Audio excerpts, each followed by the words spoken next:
Isang magandang araw po sa ating lahat. Narito po ang ating RPMS tool para po sa 2023-2024 Result-Based Performance Management para po sa ating mga Proficient Teacher 1 to 3.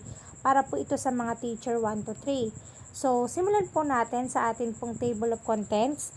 Meron po tayong 4 na CRA. This year po, 4 po ang ating CRA. Kung mapapansin nyo po, meron pong retain lang, meron naman po na pinaghiwa-hiwalay. Para po sa CRA number 1, Content Knowledge and Pedagogy. Para po sa CRA number 2, Learning Environment and Diversity of Learners. CRA number 3, Curriculum and Planning and Assessment and Reporting. At para po sa CRA number 4, Personal Growth and Professional Development. At yung ating pong plus factor. So, simulan po natin sa ating CRA number 1, which is Content Knowledge and Pedagogy. Ito po ang kanyang objective number 1. Applied knowledge of content within and across curriculum teaching areas. PPST 1.1.2. Kung mapapansin nyo po, last year, ito rin din po yung objective 1. So, same lang po siya ha. So, ito po ang ating means of verification. Kaya lang po, dahil po tayo ay face-to-face na, ito po. So, yun daw pong ating mga MOVs na lalagay dito, ay yun daw pong ating on-site, face-to-face, in-person, pwede po na during LAC observation, LAC session, o through synchronous and asynchronous teaching in other modalities. Ito po ang photo documentation na ilalagay nyo. So, magagawin nyo po dito, ay pipicturean nyo po yung part po ng lesson plan nyo kung saan mayroon pong nakalagay na integration, kagaya po ng nandyan po sa ating pong video. Yung kulay dilaw po na naka-highlight po na ito na may bilog, yun po ay integration. For example po, ang subject nyo po ay Filipino, meron siyang integration ng science. So, it's like hitting 2 birds in 1 stone. So, ito na po yung ating sample annotation that explains yung pong ating MOBs at yung pong ating objectives kung bakit po yun ang inilagay natin na objectives. So, syempre po, picture ng inyong classroom observation at yung inyo pong rating sheet. At yung inyo pong yung inyo pong lesson plan, pwede nyo pong i-attach po dyan. Para naman po sa objective number 2, use a range of teaching strategies that enhance learner achievement in literacy and numeracy, PPST 1.2.3. Ito naman po yung pag-i-integrate po natin ng literacy and numeracy sa atin pong teaching. So, syempre po, dapat we are facilitator of learners. So, kailangan ay dinedevelop natin ang ating mga students holistically.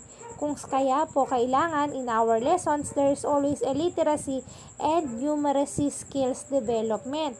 So, syempre po, dahil po yan ay observation pa rin. So, ang ilalagay nyo po dyan ay yung inyong observation. Pwede po siya na face-to-face, synchronous, asynchronous, or yung inyo pong LAC session or isa inset na kayo po ay nag-demo teaching.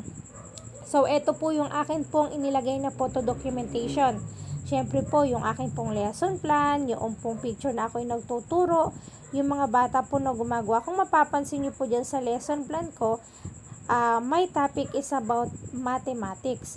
Pero po, meron po akong integration ng literacy. Papaano po yon? Kung saan po, pwede po tayo dyang mag-insert ng mga springboard na magagamit po yung literacy skill nila. Kasi po, kailangan nilang basahin yun at i-analyze nila. So, on that way po, madidevelop ang kanilang literacy at the same time ay numeracy skill. Ngayon naman po, kung Filipino naman po ang inyong topic, for example po, ang topic nyo po ay, halimbawa ay pang-abay, pwede nyo po na yung activity nyo po ay pagbuo ng titik na pang-abay, may clue po kayo, may mga clue kayo, pwede po na crossword puzzle, pwede naman po yung mga letters ay may katumbas po na numbers. Ganun po siya. So, eto na rin po, provided na rin po natin ang annotations dito. Kung mag-a-avail po kayo dito sa akin sa RPMS, provided na po ang annotation. Meron na po kayong guide kung saan pwede nyo na po itong gamitin. Ito pong annotation ko. O kung gusto nyo naman, pwede nyo i-rephrase. Objective number 3 po, applied a range of teaching strategy that develop critical and creative thinking as well as the higher order thinking skill or HATS. PPST 1.5.2. So, ito naman po ay COT nyo rin po ang inyong ipipresent. Kung saan lang po i-highlight nyo po ang inyo pong activity or saang part po ng lesson plan kayo nag-integrate po ng higher order thinking skill. So, ha-highlight nyo lang po siya o bibilugan nyo po siya kamukha nung sa akin pong picture. Kung mapapansin nyo po, more on ano po ito, puro observation kasi po our aim is to develop our pupil. So, learner-centered po tayo kaya po ganyan. So, ayan po, dito po sa activity na to, sa part po ng aking activity ginawa, ay meron po akong part dyan na gumagamit po ng higher order thinking skills ang mga bata natin. So, hindi po spoon feed lang kung hindi talagang kailangan nilang mag-brainstorm ng mga ideas at mag-share. Gamitin nila ang kanilang higher order thinking skills para po masagot yung activity na provided po natin during our classroom observation.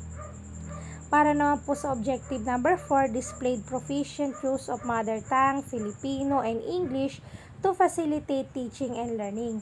PPST 1.6.2. So, ano naman po ang ating MOVs? Kagaya po ng sabi ko sa inyo, more on focus po natin na yung ating discussions during our COT, pwede pong synchronous or asynchronous or during our LAC session. So, eto po sa photo documentation ay naka-highlight po dyan, kung mapapansin nyo, may bilog po dyan, yung paggamit po natin ng Filipino, English, or mother tongue. Kung halimbawa po, pwede nyo pong activity po dyan ay pasulatin nyo po sila ng sentence, gamit po yung mga words, for example, Filipino or English po ang inyong gagawin, kung saan po napapractice po ang kanilang language skills, either siya ay Filipino, English, or mother tongue. Provided na rin po ang ating annotation.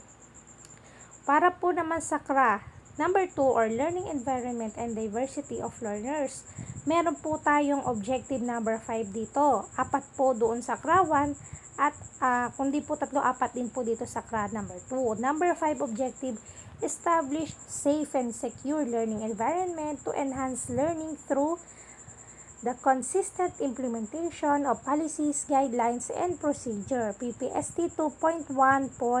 So, ito po ang ating MOVs. Kaya po mapapansin nyo po ganyan po yung format kasi po cellphone po yung gamit ko. Pero kapag po halimbawa ito inopen nyo po sa laptop, nakaayos po yan.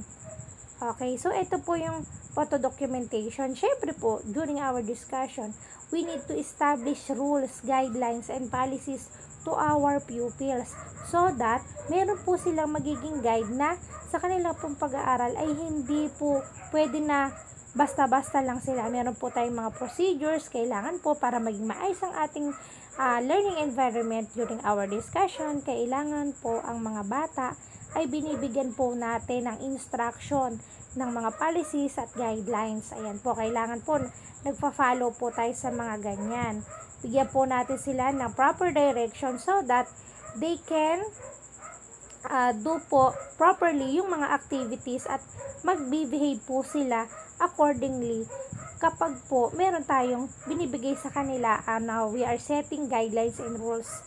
School rules po, one form of disciplining pupils without hurting them or anything po. Kailangan kasi maging responsible sila at the same time habang natututo sila. Okay po. Next, objective number 6, maintain learning environments that promotes fairness, respect, and care to encourage learning. Ito po ay PPST 2.2.2. Okay po, ano po MOBs? Kailangan daw po dito ay magpo-promote tayo ng fairness, respect, and care. Kung halimbawa ang ating mga estudyante, napansin natin na alam naman po natin, nararamdaman po natin to na medyo nahihiya sila, we need to encourage them to participate. So that, on that way po, mabuboost po yung kanilang interest, yung kanilang self-confidence na, kaya ko to.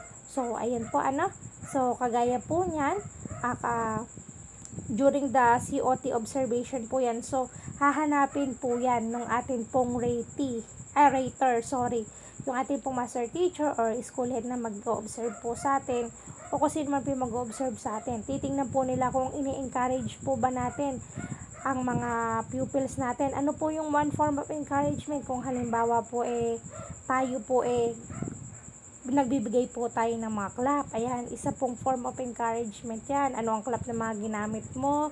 O kapag halimbawa, medyo mahirap ang topic o question mo, papaano mo siya napapagaan? So, syempre, kung halimbawa ang estudyante natin medyo sumagot ng medyo sablay o hindi align do sa tamang sagot, so how we will deal with that situation? So, kailangan po, we should promote respect always and care po dun sa ating mga pupils. So, ayan po, during kung mapapansin nyo po dyan, meron silang nag-peer tutoring, may nag-individual, meron silang nag-board work, kasi po, that's a form of encouragement. At the same time, promoting respect and care with others, kagaya po ng mga peer tutoring po na yan. So, we must assist our pupils well.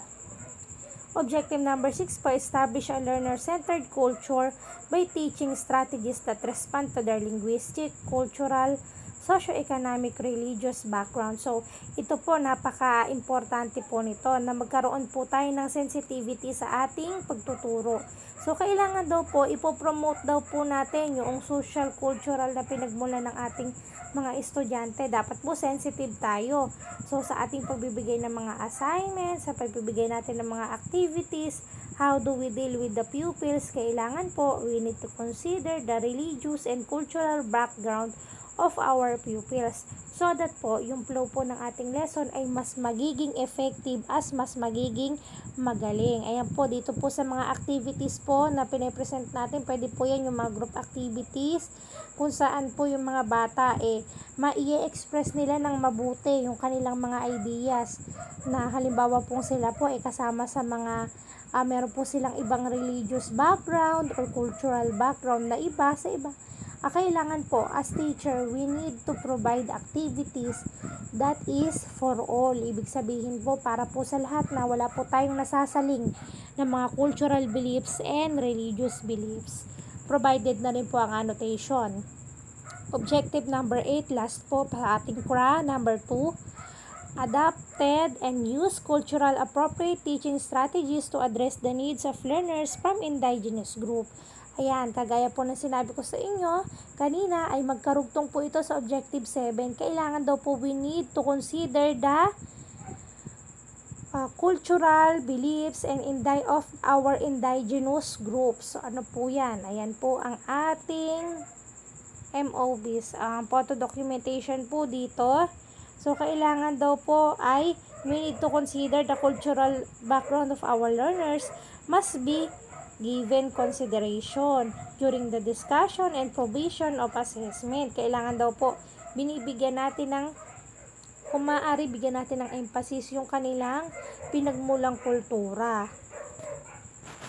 Next po natin, CRA number 3, curriculum and planning and assessment and reporting. Ito po yung sa pagpo-provide po ng assessment at how do we assess the learnings of our pupils at papaano natin ito ina-absorb sa atin bilang teacher. Ano ba ang mga remediation, intervention na ginagawa natin kung magsakaling ano man po yung maging resulta ng ating pagtuturo sa mga bata. Nagbibigay ba tayo ng enrichment? Nagbibigay ba tayo ng remediation doon sa mga may mga weaknesses na nakatagpo? Yun naman sa mga maayos at mataas ang marka, enrichment exercises. So, Objective 9 po, set of achievable and appropriate learning outcomes that align with the learning competencies. Siyempre po, ang ating pong backbone ay yung learning competencies. Kailangan po lahat po ng mga ginagawa natin ay align po sa learning competencies po. Yung pong ating objectives ay kailangan po na nasusunod sa ating lesson na itinuturo. At ang pagpo-provide po natin ng assessment para malaman po ang learning outcomes ng ating mga bata ay kailangang align po sa objectives natin. Kung ang objectives mo na nakalagay sa itaas ay identify, doon po sa pinaka-assessment, kailangan po talagang maipapakita mo na na-identify ng mga bata yung lesson mo. Kung ang nakalagay po dun ay describe, sa objectives po, kailangan ma-describe talaga nila. For example, describe the parts of the plant. O, ganun po. Kailangan ma-describe talaga nila. Kailangan po yung minibigay natin na assessment ay aligned lagi doon sa objectives. Kaya nga po yung objectives, yun ang nasa unahan. Kasi yun ang pinaka-guide natin. Doon tayo naka-align ang mga lahat ng gagawin natin sa ating lesson. Hindi po tayo maliligaw. Basta susunod lang po tayo doon sa objectives. Magkakaroon po tayo ng tamang assessment po na ibibigay sa bata. So, ano po ang pwede nyong ilagay dyan? Pwede po kayo maglagay dyan ng lecture, activity sheet na mga ginagamit nyo. Kapag po kayo ay nag-assessment ng bata, nagbibigay ng test, performance task. Siyempre, kung performance task, kailangan meron po kayong rubrics. Hindi po kagad-kagad nag-performance parang gusto ko 20, gusto ko 19. So, kailangan po laging may rubrics of scoring kasi doon tayo magbe-base na kung papaano po natin mamarkahan ang isang bagay, lalo na po kapag siya ay performance task. Ayan po, ang example ko po dyan ay yung lesson plan, mga activity sheet, tapos po yung mga online games, pwede po dyan, yung gamit po kayo ng Kahoots, or di man po kaya gamit po ng mga interactive games sa laptop. Ayan po, kung mapapansin nyo, may bilog yung objectives. Ang objectives halimbawa ay identify the different parts. Ganun po, o dito po sa ganun, or dito sa example ko dito, parang dun sa mga cluster blends, ayan, so ganyan, halimbawa, identify, name the different pictures with cluster blend. So, ayan. So, yung kailangan ng activity nyo, align din po doon. Next po, objective number 10. Use strategies for providing timely, accurate, and constructive feedback to improve learners' performance. So, kailangan daw meron tayong pagbibigay ng constructive feedback sa ating mga estudyante. So, tayo dapat kailangan when we are discussing at yung mga estudyante natin ay nagkaroon ng performance activities o sumagot, kailangan daw maging honest tayo sa pagbibigay ng feedback, accurate base doon sa kanilang performance, at the same time constructive siya. It means hindi siya nakaka-distract o nakakasira ng kalooban ng bata. Kung hindi, nag-encourage pa rin na if ever makakita tayo ng kakulangan, ay mag-improve sila sa kanilang susunod na performance. Ayan po. So, eto, applicable to sa mga group activities na ginagawa po natin. Kapag daw tayo, di po ba nagde-design ng lesson plan, we have guided activity, meron tayong individual activity, at the same time, meron tayong group activity. So, kailangan sa mga activities na yon, nakapag-provide tayo ng syempre na suggestion, feedback, na-appreciate ba natin? Kung na-appreciate natin paganda, give it to them. I-appreciate natin. Kung halimbawa naman nakakita tayo ng kakulangan o pagkukulang, kailangan magbigay tayo ng constructive feedback, recommendation, suggestion para sa susunod na performance sila ay maging maganda ang output. So, ang inilagay ko po dito ay yung copy po ng lesson plan ko kung saan andoon po yun pong group activity, yung guide, yung pinaka gagawin po nila, at the same time po yung rubrics for scoring para po magiging guide ko kung paano ko po mamarkahan yung performance ng aking mga estudyante. Gustong-gusto po ng mga bata yan. Objective number 11, utilize assessment data to inform the modification of teaching, learning practices, and programs. Siyempre po, doon po tayo gagawa ng remediation sa pamamagitan po nung result po noong ating assessment. So, after po natin na ma-assess yung ating mga estudyante, kailangan daw po ma-utilize natin yung data o yung resulta po ng ating assessment. Kasi yun po ang magiging base natin, paano natin i-modify ang ating teaching at learning practices. Ano yung mga programs na dapat natin gawin, ano po yung mga dapat nating isaalang-alang para sa susunod in case we met weaknesses with our students, ay ma-change natin to into their strength sa pamamagitan po ng pagpo-provide ng appropriate na mga intervention materials, remediation, enhancement, reinforcement, yan po. So, kailangan po lagi tayong ready sa mga ganyan. Ano po ang mga pwede nating i-attach dito sa CRA na ito? Pwede po yung accomplishment report. Syempre, na ano po ba ang na-accomplishment mo? Na-accomplish mo during po sa kinundak mo na remediation. Yung remediation po, binibigay po yun sa mga batang nagkaroon po sila ng medyo mababang marka dun po sa in-expect natin. Yun naman pong enhancement activities ay ibinibigay naman po ito sa mga estudyante na mataas ang naging marka. Kumbaga follow up po sa kanila. So either po mababa or either mataas ang makuha ng mga bata, lagi po tayong mayroong ibibigay na activity sa kanila. So yung atin pong intervention material, pwede po yung activity sheet na ginamit mo. Pwede po yun na i-paste mo po dyan. Lesson plan mo po or activity log po ng remediation or enhancement utilization of the assessment data. So, ito po kailangan daw po meron tayong remedial logbook or enhancement logbook. So, kung sino yung mga nire-remedial natin or sino yung mga binibigyan natin ng enhancement, naglalag po doon.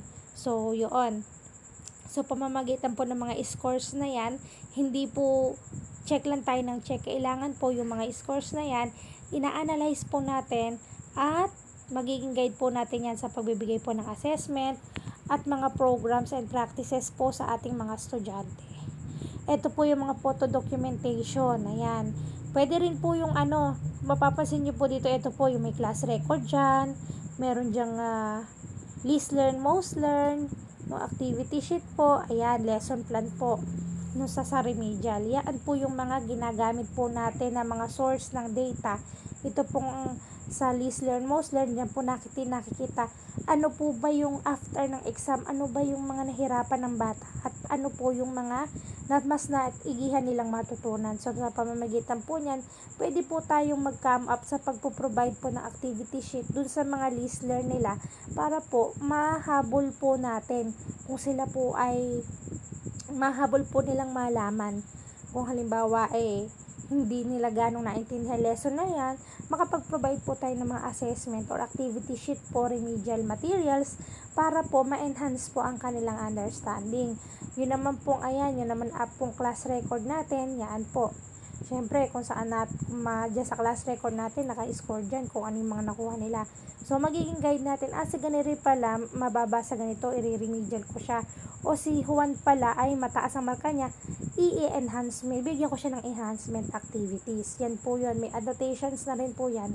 So, dito naman po tayo sa CRA number 4, Personal Growth and Professional Development. Siyempre tayo, kailangan continue sa ating pag-aaral para nang sa ganon, makakasabay po tayo sa latest trend po ng atin pong mga estudyante. Kasi alam naman po natin na ang mga bata po natin ay diverse learners. Masyado silang mga maalam na po ngayon. So, build relationship with parents and guardians and wider school community to facilitate involvement in educative process. So, this time po, hindi lang po tayo ang sole authority para po sa pag-provide po sa mga learning process na yan, sa mga kailangan po matutunan ng bata. Kailangan po, although we have the authority, the authority po sa ating mga eskwela, sa ating mga rooms, we need to build relationship po with our parents and guardians. Siyempre po, sila po ang katandem natin. Sila ang pwede nating gamitin na magbigay na suporta para po in case na mayroon pong mga kailangan ng ating school, ay maipoprovide po nila. So, kailangan po hindi natin naaawayan hanggat maaari yung ating mga nanay. If ever man po may cases na mangyari man ito, ay we need to deal it constructively. Kumbaga po, i-deal po natin yung mga pasaway minsan na parents ng maayos.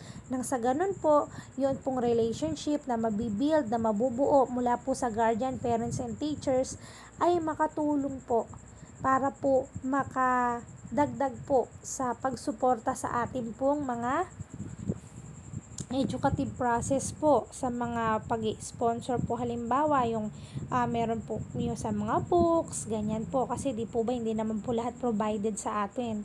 So ayan, so ano po ang ating MOBs dyan? Syempre po, proof of participation highlighting the objectives such as but not limited.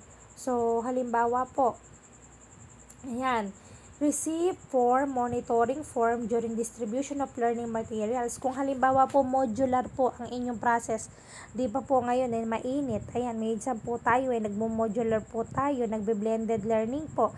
Yan. So, kailangan po meron po tayong laging logbook. Kami po kasi meron po kaming logbook na kumuha, pipirma magulang. Kapag sinoli ang module, pipirma po ulit ang magulang. So, kailangan po i-encourage natin yung mga parents at mga estudyante na hindi porkit walang pasok ay hindi na po mag-aaral.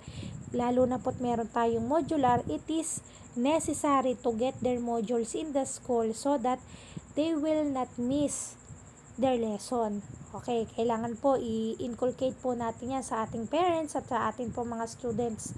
So, commitment form of stakeholders develop advocacy materials, certificate of participation that show parents, stakeholders engagement signed by the school head. Okay, eto po yung halimbawa kapag tayo po ay nagkakaroon po ng meeting. Ayan, pwede po yan. Kung ano po yung napagkasunduan nyo. Halimbawa po kasi meron po mga kapag po talaga magandang makisama ang teacher, talaga pong parents na mismo talaga ang nagpe-pledge po ng pwede po nilang itulong sa atin pong classroom. So sa amin po, napakaswerte po namin dahil po yung mga parents, sila na po talaga yung nag-i-insist na teacher, ano po ba kailangan. So bumili sila ng TV para po sa room namin. So syempre kailangan doon yung commitment form, yung certificate na talagang magbigay po tayo. Wala naman pong masama kung bigyan po natin certificate na parang appreciation doon po sa kanilang effort. Yan. Home visitation form. Ito po, ginagamit po ito kung sakali pong ating mga estudyante ay medyo hindi po pumapasok. May mga problema. O ay sa mga hindi lang po ba pumapasok? Hindi po. Pwede rin po dyan yung mga estudyante natin na mayroong mga weaknesses sa kanilang mga subjects. For example, yung napapansin mo yung iyong estudyante, lagi siyang mababa sa ganitong subject. Siyempre, kailangan po nai-inform din po yung parents by means of home visitation kung ano po ba yung performance ng anak niya. Para na sa ganun po, magkaroon po ng tulungan yung parent at yung school. Next one po ay, dito na po sa N-equivalent ALS form o sa ALS po yan. Para rin pong home visitation yan. Okay, eto po yung akin pong photo documentation. Siyempre po, yung minutes po nung usapan, yung pong letter na nanghihingi ng permiso sa principal na magkaroon po ng meeting or magkaroon po ng home visitation, yung resolution po kung meron pong napag-usapan, or yung pledge po ng mga parents or ng atin pong mga stakeholders. Yan po, yung minutes. Okay, yung picture po ng agreement ng home visitation o ng agreement po noong mga engagement po noong ating po mga stakeholders. Siyempre, picture po ng pagkakaroon, nag-usap ba kayo, nagkaroon ba kayo ng meeting, nagkaroon ba kayo ng home visitation. Siyempre, we need pictures po as evidence. Ayan, meron na rin po yung annotation, nag-e-explain po dyan. Next po ay Ito pa po yung kailangan natin. So, syempre kapag tayo ay nagmi-meeting, pwede yan na yung atin pong letter sa principal, nag-sisik po tayo ng permission, pwede po na yung sulat po natin na pinadala sa magulang na iniimbita po natin sila na magkaroon po ng meeting. Or di man po kaya ay yung chat natin po sa GC. Kung may GC po tayo, syempre, during the conference, yung ating pong minutes ng napag-usapan, yung atin pong picture ng nagkakaroon po tayo ng conversation with the parents, at saka po yung atin pong syempre yung attendance. Don't forget, kung meron po tayong bibigyan ng certificate, appreciation, pwede po nating ilagay din po dyan.